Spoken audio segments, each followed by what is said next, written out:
इसके बाद क्या टॉपिक था? हम लोग क्या क्या पढ़ लिए? बॉडीज के बारे में पढ़ लिए, उसके बाद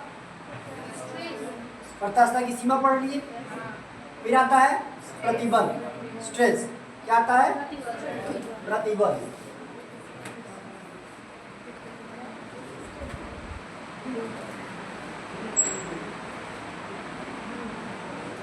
इसको समझिए। स्ट्रेस का जो यूनिट होता है वो प्रेशर के इक्वल होता है। दाब, दाब का मात्रा कब पढ़े होंगे? 9th में पढ़े होंगे। क्या होता है? पास्कल या न्यूटन पर मीटर स्क्वायर। स्ट्रेस का भी यूनिट वही होता है, न्यूटन पर मीटर स्क्वायर। आया समझ में? अब देखिए, ये डिफिनेशन इसका कुछ फोर्स की तरह है, ठीक है, कुछ फोर्स की तरह। जैसे मान लीजिए हमारे पास कोई एक ऑब्जेक्ट है, ठीक है,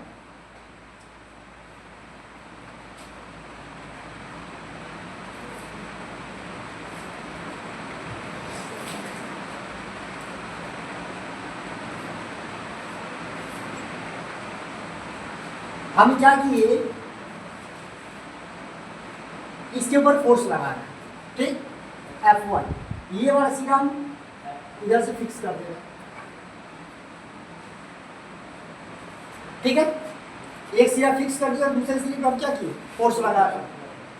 अब जब ये फोर्स लगाएंगे तो ये क्या करेगा,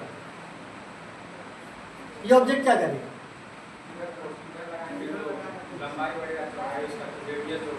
नहीं, देखिए, अगर हम आपको यहाँ खड़ा कर दें, ठीक, और एक लोग को और बुला दें, उनसे बोलें कि इनको खींचना है, और आपको कहते हैं कि आप ऐसा करिए कि आपको वो अगला खींच ना पाए। अगर वो खींच लेगा वो जीत जाएगा, नहीं खींच पाएगा तो आप जीत जाएंगे। तो जब वो आपके ऊपर बल लगाएगा तो आप क्या करेंगे उस सिचुएशन में? हम भी क्या करेंगे, एक बल लगाएंगे, अपने तरफ हम भी खींचेंगे, है कि नहीं है? क्योंकि हमारे अंदर भी तो कुछ चीजें हैं। ऐसे ही इस ऑब्जेक्ट में, ठीक है, ये ऑब्जेक्ट जो है जब हम इसको कोई फोर्स लगाते हैं तो ये इसको रजिस्ट करने का कोशिश करता है।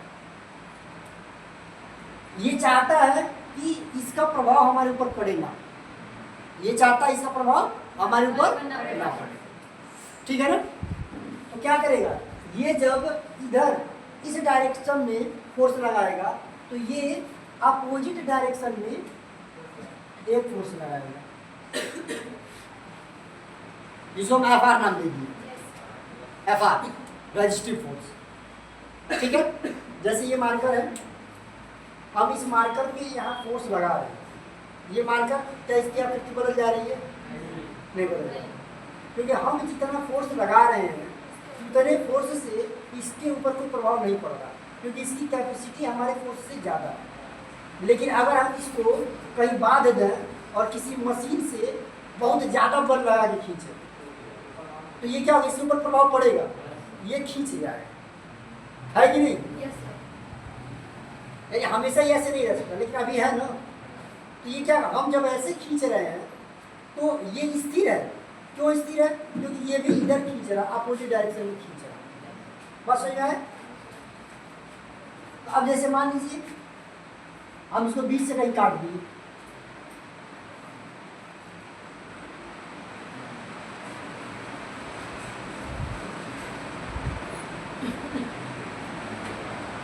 जब बीच से इसको कट करेंगे तो देखिए ये यूनिफॉर्म सेक्शन में है, यूनिफॉर्म है, यानी हर जगह डायमीटर सेम है, एक समान है। तो अगर यहाँ पे सर्कल बन रहा है तो यहाँ पे भी बीच में कटेगा कि इसी डायमीटर का सर्कल बनेगा, यानी वृत्ताकार भाग दिखेगा, ठीक है।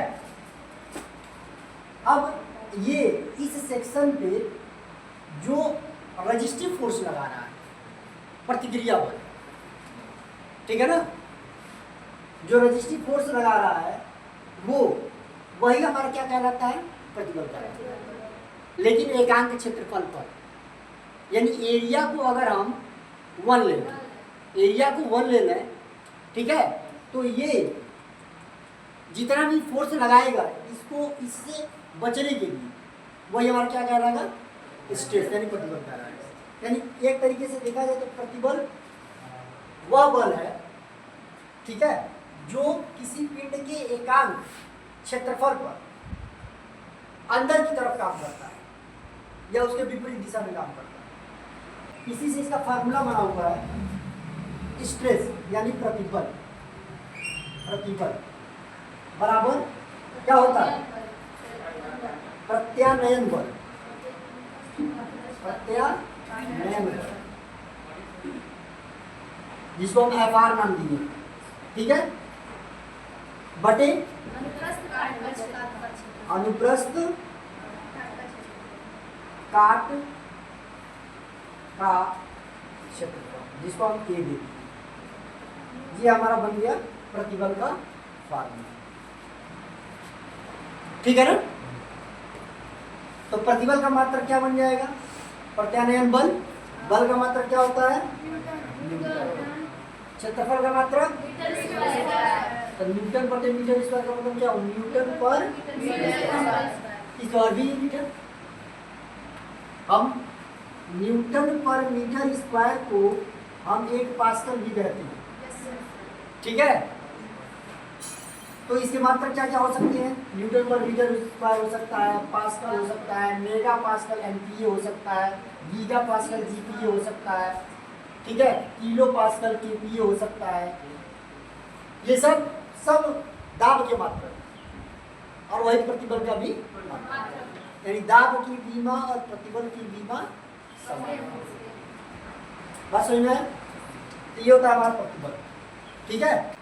तो इसमें 2 टर्म है, एक प्रतिबल है और एक क्या था, विकृति, strain, stress and strain. Stress हमारा क्या था, प्रतिबल था, और स्ट्रेन क्या था, ठीक है।